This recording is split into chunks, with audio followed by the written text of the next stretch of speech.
Hello বন্ধুরা, আজকে আমি এক্সপ্লেন করতে যাচ্ছি 2025 সালের মালায়ালাম ক্রাইম থ্রিলার মুভি রন্থ। তো চলুন কথা না বাড়িয়ে শুরু করা যাক আজকের এক্সপ্লেনেশন।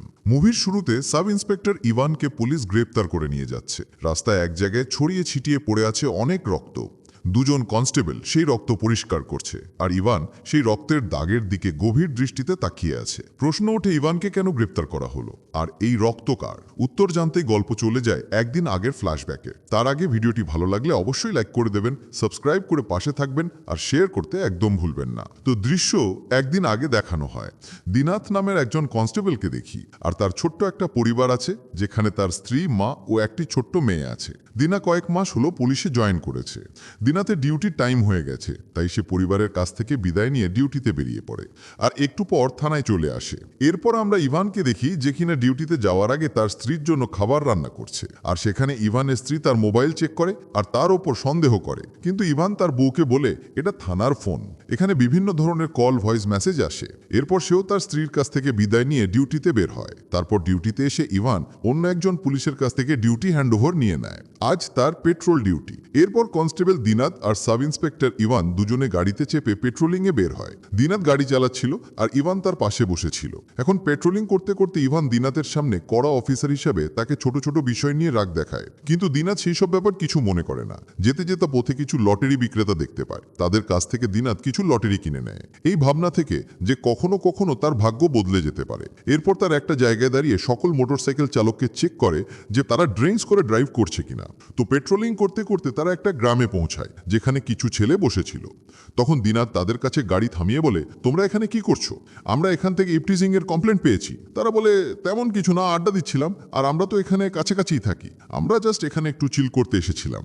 ঠিক তখন ইভান গাড়ি থেকে নেমে ছেলেগুলোকে বেশ সুন্দর করে বকে দেয়, এটা তোমাদের চিল করার জায়গা না, চুপচাপ বাড়ি ফিরে যাও। আমি যখন দ্বিতীয়বার এদিকে আসবো তখন এখানে কাউকে যেন না দেখতে পাই। এরপর সেখান থেকে গাড়ি নিয়ে চলে যাওয়ার পর ইভান দিনাতকে বলে, তুমি কি কোনো মহান মানুষ যে তাদের সঙ্গে এত নম্রভাবে কথা বলছো? আমরা পুলিশ পেট্রোলিং ডিউটিতে আছি, আর এই ডিউটি হলো ক্রাইম রোধ করার জন্য। ক্রাইম যত কম হবে, ক্রাইম রেট তত কমতে থাকবে। যদি তোমরা এই ধরনের লোকদের সঙ্গে নম্র সুরে কথা বলো, তাহলে তারা তোমার মাথার উপর চড়ে বসবে, আরও বেশ কিছু জ্ঞান দিতে থাকে। এরপর পেট্রোলিং করতে করতে তারা একটা পার্কের কাছে এসে পৌঁছায়। সেখানে একটা লোক মাইকিয়া করে খ্রিস্ট জন্ম নিয়ে মানুষের কাছে ভালো কথা বলছিল। এটা দেখে ইমান বলে, লোকজন পার্কে শান্তি পেতে আসে, আর তারা এখানে ধর্ম প্রচার করছে, আর আমরা কিছু বলতেও পারি না, বললে সে ধর্মীয় নিতর্কে চলে যাবে। এই সব লোকদের একটু ভিন্নভাবে হ্যান্ডেল করতে হয়, দেখো আমি তাদের সঙ্গে কি করি। ইমান গাড়ি থেকে বের হয়ে তাদের দিকে যায় আর বলে, ফাদার, আপনাদের মতো মানুষের জন্য আমি অনেক বদলে গিয়েছি। আগে আমি অনেক মদ খেতাম, ঘুষ খেতাম, শহরের সব মেয়েদের সাথে সময় কাটাতাম, কিন্তু এখন সব কিছু ছেড়ে দিয়েছি। এটা সব কিছু আপনার মতো মানুষদের কারণেই হয়েছে। এই কথা শুনে লোকটা চলে যায়, আর ইভান দিনাতকে বলে, দেখেছো, এইসব লোকদের এইভাবে হ্যান্ডেল করতে হয়। এরপর দেখা যায় খেলা উল্টো তার ওপর পড়ে যায়। ইভানের কথাগুলো ওই লোক মাইকে সবাইকে বলতে শুরু করে। তখন ইভান নিজেকে লুকিয়ে গাড়িতে বসে পালিয়ে যায়, আর দিনা মুচকি মুচকি হাসতে থাকে।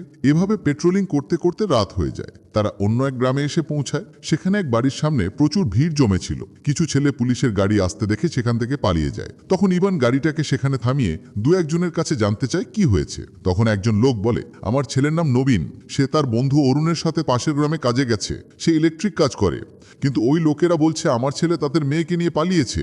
এই কথা শুনে ইভান বলে, দেখো, ভয় পেও না, আর যদি তোমার ছেলে ফোন করে আর মেয়ে যদি তার সাথে থাকে, তাহলে ওই মেয়েকে নিয়ে পুলিশ স্টেশনে আসতে বলবে, নইলে মামলা বড় হতে পারে। আর ওই লোকদের উপর কমপ্লেন করতে চাইলে থানায় এসে কমপ্লেন করো, ঠিক আছে? চিন্তা করো না। এরপর তারা গাড়ি নিয়ে সেখান থেকে চলে যায়। কিছুক্ষণ পর ওয়াকি টকিতে তাদের জানানো হয় যে কাছাকাছি একটা মেয়ের মিসিং কেসের রিপোর্ট এসেছে, সেখানে গিয়ে জিজ্ঞাসাবাদ করো। এরপর তারা দুজন সেখানে এসে পৌঁছায়। দিনাত গাড়ি থেকে নেমে একজন মহিলার সাথে কথা বলে। সে জানায় যে আমরা এখান থেকে মিসিং রিপোর্ট পেয়ে এসেছি, কিছু জিজ্ঞাসাবাদ করতে চায়। তখন ওই মহিলা বলে, স্যার, আমি আপনাদের ফোন করতে যাচ্ছিলাম, সে বাসায় চলে এসেছে। দিননাথ বলে, ঠিক আছে, তাকে একটু ডাকবেন প্লিজ, আমরা ভেরিফাই করে চলে যাব। কিন্তু তারা ডাকে না। তখন একটা ছেলে বের হয়, যে কিনা নবীনের বাড়ি থেকে বাইক নিয়ে চলে এসেছিল। দিননাথ দিনাত বলে যদি সে ঘরে থাকে তাহলে তারা নবীনের ঘরে কেন গিয়েছিল। মেয়েটির ভয়ে বলে আমার বোন ঘুমিয়ে আছে, এখন কোনো ঝামেলা করো না। কিন্তু দিনাত বিশ্বাস করতে চায় না, তাই সে ভেতরে ঢুকতে গেলে মেয়ের ভাই দিনাতকে ধাক্কা দেয়। তাই দিনাত তার কলার ধরে। তখনই ইভান এসে তাদের ছাড়ায় আর দিনাতের উপর বকতে থাকে। ইভান মেয়ের মাকে বলে দেখুন ম্যাডাম, কন্ট্রোল রুম থেকে কমপ্লেন্ট এসেছে, যে কমপ্লেন করেছে তাকে এসে লিখিত দিতে বলেন, চলে যাচ্ছি। আর যে রিপোর্ট করেছে সে হলো মেয়ের বাবা। তখন মেয়ের মা তার স্বামীর কাছে যায় আর বলে যে তুমি পুলিশদের কাছে কেন কমপ্লেন করেছো, এখন তাদের কাছে গিয়ে বলো আমাদের মেয়ে একদম ঠিক আছে, না হলে গোটা গ্রামে আমাদের নামে অনেক বদনাম হয়ে যাবে। তখন মেয়ের বাবা পুলিশের কাছে এসে একটা স্টেটমেন্ট দেয় যে তার মেয়ে ঠিক আছে। এরপর তারা সেখান থেকে চলে যায়। মেয়ের মা তার অন্য ছেলেকে ফোন দিয়ে দ্রুত আসতে বলে তোর বোন বস্তির এক ছেলের সাথে পালিয়েছে আর পুলিশও বাসায় এসেছিল। এদিকে ইভান জিনাতকে বকতে থাকে, তাকে বোঝাতে থাকে আমাদের এখানে শুধু তদন্ত করতে পাঠানো হয়েছিল, কি দরকার ছিল ওখানে গিয়ে এত ঝামেলা করান। যদি তুমি ঝগড়া বাড়িয়ে দিতে আর ওই মহিলা তোমার উপর কমপ্লেন করলে দুজনের চাকরি চলে যেত। যদি তুমি চিন্তা ভাবনা না করে কাজ করো তাহলে তুমি মহা বিপদে পড়বে। এরপর একটু এগলে তারা একটা জায়গায় গাড়ি থামায়। তারা দেখে একটা ফাদারের গাড়িতে দুইটা ছেলে ধাক্কা মেরেছে আর চেক করলে জানতে পারে তারা দুজন মদ খেয়ে গাড়ি চালাচ্ছিল। তাই ইভান তাদের সবাইকে থানায় নিয়ে যাওয়ার জন্য গাড়িতে ওঠাছিল, কিন্তু ফাদার ইভানকে বলে আমি কোনো কমপ্লেন করতে চাই না, ছেড়ে দাও ভাই, তাদের ক্যারিয়ার নষ্ট হয়ে যাবে। এটা শুনে ইভান বলে তাদের এইভাবে ছেড়ে দিলে এমন কাজ আবারও করবে। তখন ইভান ছেলেদের কাছে এসে বলে দেখো ফাদারের কথা শুনে আমি তোমাদের ছেড়ে দিচ্ছি, কিন্তু ফাদারের গাড়ির যে ক্ষতি হয়েছে সেটা পূরণ করে দাও, তারপর চলে যাও। তাই ছেলেরা ফাদারকে 10,000 টাকা দিয়ে সেখান থেকে চলে যায়। এখন এখানে আমরা ইভানকে একটু চালাকি করতে দেখি। সে ফাদারের কাছে এসে বলে ফাদার আপনি কি মদ খেয়েছিলেন? ফাদার বলে হালকা খেয়েছিলাম। তখন সে ফাদারকে ঠান্ডা মাথায় অপমান করে আর বলে আমি তো আপনাকে অনেক বড় মনে করতাম, আপনি আমাদের গড সম্পর্কে বলেন, আপনার কাছ থেকে এটা আশা করিনি। এরপর সে ফাদারের কাছ থেকে টাকাটা নিয়ে নেয়, কিন্তু এই বিষয়টা দিনাতের ভালো লাগে না। সে চুপচাপ গাড়িতে বসে। দিনাত যখন গাড়ি চালাচ্ছিল তখন ইভান দেখে দিনাত রাগের চেহারা নিয়ে গাড়ি চালাচ্ছে। তাকে বলে মুখ ফুলিয়ে রেখেছো কেন, যা বলতে চাও বলো, তুমি কি সত্যি সত্যি পুলিশ ট্রেনিংয়ে গিয়েছিলে নাকি কোনো এক জায়গায় চুপ করে বসেছিলে? দিনাত বলে আমি সৎ উপায় জীবনযাপন করার জন্য পুলিশ ট্রেনিং নিয়েছিলাম, মানুষকে লুট করার জন্য নয়। এটা শুনে ইভান বলে আমি এই টাকা নিজের জন্য নেইনি, এই যে তুমি গাড়িটা চালাচ্ছ শেষবার ইঞ্জিন নষ্ট হয়ে গিয়েছিল আর ঠিক করতে অনেক খরচ হয়েছে, সেটা আমি এখনো পর্যন্ত দিচ্ছি। আর যদি এই টাকা না দিই তাহলে গাড়ির খরচ নিজের পকেট থেকে দিতে হবে। এরপর তারা দুজন একটা হোটেলে খাবার খাওয়ার জন্য থামায়। তখন দিনাতের বউয়ের ফোন আসে। সে বলে মেয়ের আবার জ্বর বেড়ে গেছে।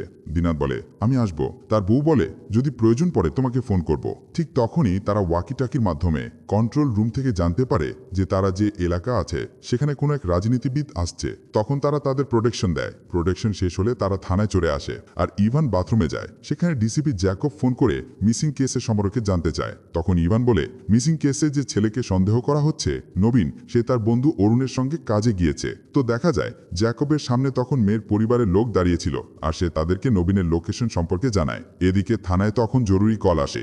ইভান স্যারের পেট খারাপ ছিল, তাই দিননাথ আর অন্য একজন পুলিশ ওই জায়গার উদ্দেশ্যে রওনা দেয়। সেই জায়গায় পৌঁছাতেই একটা লোক তাদের নিয়ে যায় আর বলে একটা পাগল লোক আছে যার বউ 1 সপ্তাহ আগে মারা গেছে, আর আজ সে তার মেয়েকে একটা ড্রামে বন্দি করে রেখেছে। সে ভাবছে তার মেয়েকে যদি কেউ অপহরণ করে নিয়ে যায়। আর যেই মুহূর্তেই আমরা ওই বাচ্চার আওয়াজ শুনতে পেয়েছি আর আপনাদের ফোন করেছিলাম, কিন্তু এখন সবাই ওই পাগলের বাড়িতে যেতে ভয় পাচ্ছে, কারণ সে যখন তখন কাছে গেলে পাথর ছুঁড়ে মারছে। তখন দীনানাথ ওই বাড়ির দিকে যাওয়ার চেষ্টা করে। ঠিক তখন ওই পাগল ঘর থেকে বেরিয়ে একটা দা দিয়া তাকে কোপ দেওয়ার চেষ্টা করে, কিন্তু দীনানাথ কোনো রকমে সেখান থেকে নেমে আসে। আর সাথে থাকা অফিসার বলে তুমি ওখানে কেন গিয়েছো, আমাদের পুরো ব্যাকআপ দরকার। তারপর তারা দুজন আবার পুলিশ স্টেশনে ফিরে আসে। সেখানে দীনানাথ গাড়ির উপর হাত রেখে মুখ ঝুঁকিয়ে দাঁড়িয়েছিল। তখনই সেখানে ইভান আসে আর তার বিষণ্ণতার কারণ জানতে চায়। দীনানাথ তখন ইভানকে সেই শিশুটির কথা বলে। শুনে ইভান বলে তুমি কি পাগল, ওই বাচ্চাটাকে এভাবে একা রেখে আসলে?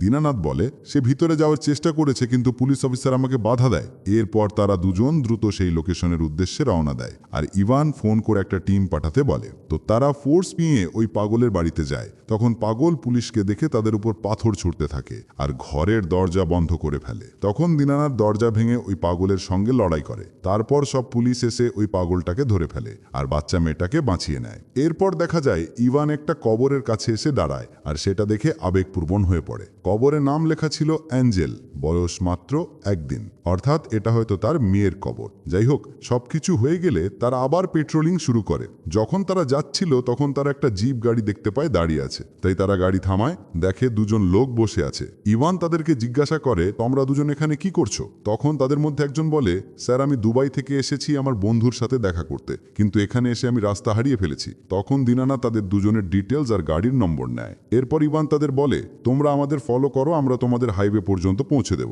এরপর ইভান তাদের হাইওয়ের রাস্তা দেখায় আর তারা দুজন নিজেদের পথে চলে যায়। যদিও তারা তাদের কাছে মিথ্যে কথা বলেছে, কারণ ওই ছেলে হলো সেই মেয়েটির ভাই যে মেয়েটা হারিয়ে গেছে। এরপর দীনানাথ গাড়ি চালাতে চালাতে হঠাৎ গাড়ি ব্রেক করলে ইভান বলে, কি হলো, গাড়ি ব্রেক করলে কেন?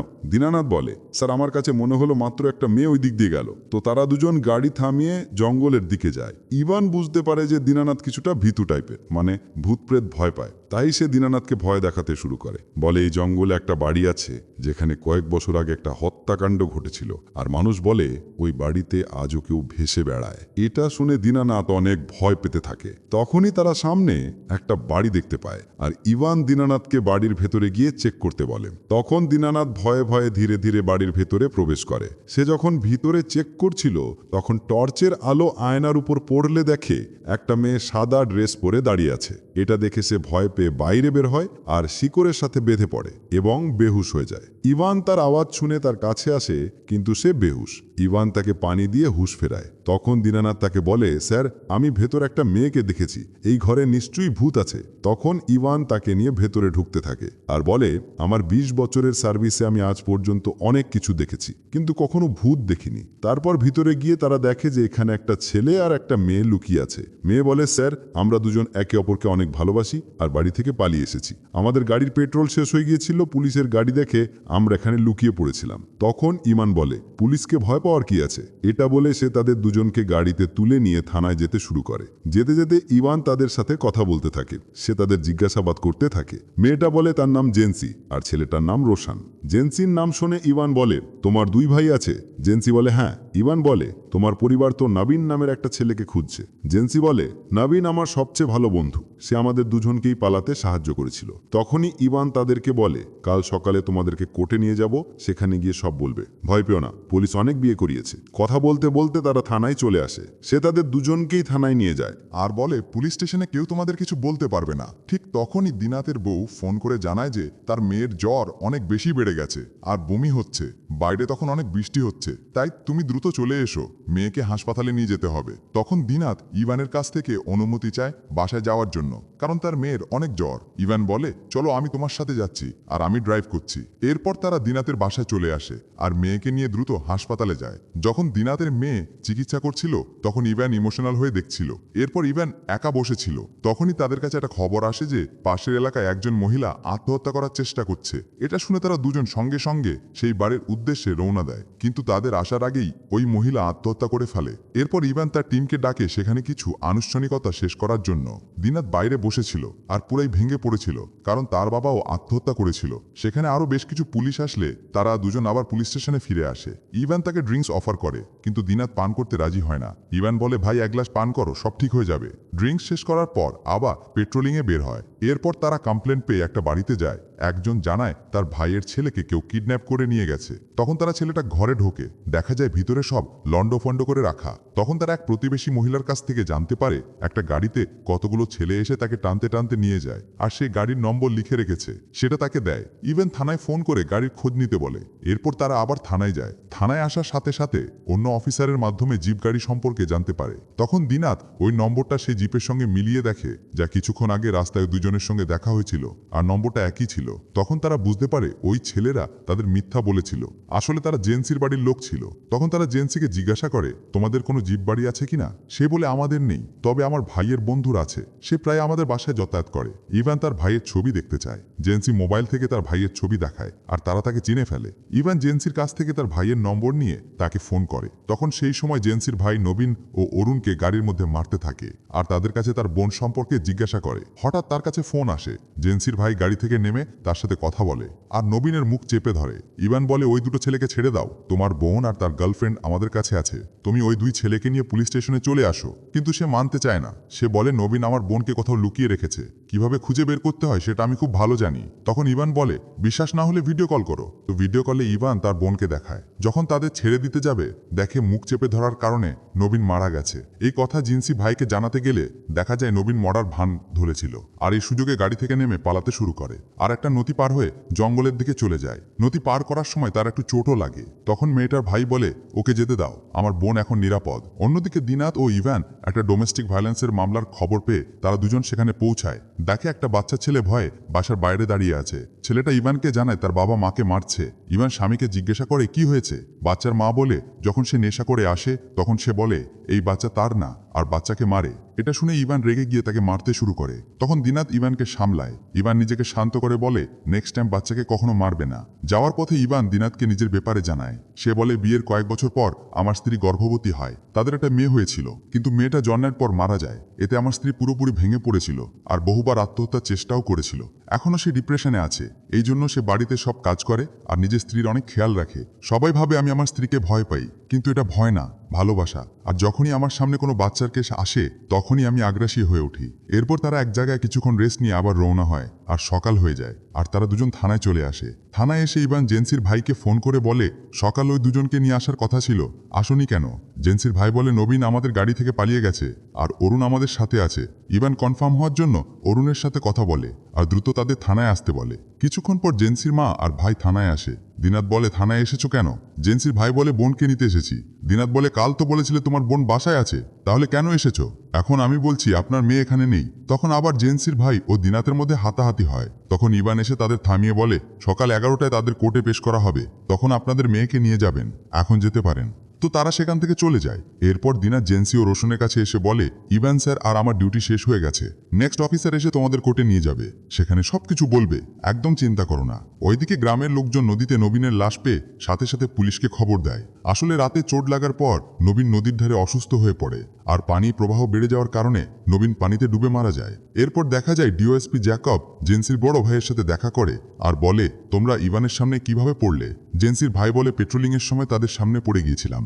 যাকে বলে নবীনের সাথে কি করেছো? সে বলে আমরা কিছু করিনি। সে মরার ভান ধরে, পরে গাড়ি থেকে পালিয়ে যায়। জ্যাকব বলে আমি কিছু পুলিশ পাঠাচ্ছি আর চুপচাপ তাদের সাথে চলে যাও, বাকি পরে আমি সব সামলে নেব। এরপর ইভানকে দেখি বাসায় এসে ঘরের কাজ করছে আর সে তার বাড়িতে বসে ক্রিসমাসের প্রস্তুতি নিচ্ছে। ঠিক তখন তাদের কাছে কল আসে আর কেউ তাকে নবীনের মৃত্যুর কথা জানায় আর নিউজে সেই ব্যাপারে নিউজ হয়। আর খবর দেখে ইভান বুঝতে পারে এই মামলায় তার ও দিনাতের নামও এসেছে আর তাদের উপর দোষারোপ করা হয়। তার মানে কেউ তাদের ফাঁদে ফেলার চেষ্টা করছে।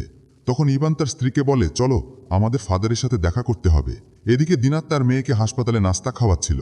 তখন পুলিশ এসে তাকে বলে তোমাকে এমার্জেন্সি থানায় যেতে হবে। বাইরে এসে দেখে আরও বেশ কিছু পুলিশ। সে জিজ্ঞাসা করে সবাই এসেছেন কেন, কি হয়েছে? ঠিক তখনই একঝাঁক সাংবাদিক এসে নবীনের মার্ডার কেসের জন্য তাকে ঘিরে ধরে।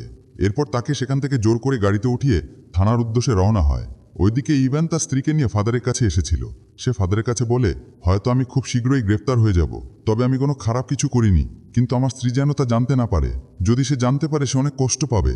আমার স্ত্রীকে এখানে রেখে যাচ্ছি। তখন ফাদার তার স্ত্রীকে অবচেতন করার ইমিগ্রেশন দেয় আর পুলিশ সেখান থেকে ইভানকে নিয়ে চলে যায়।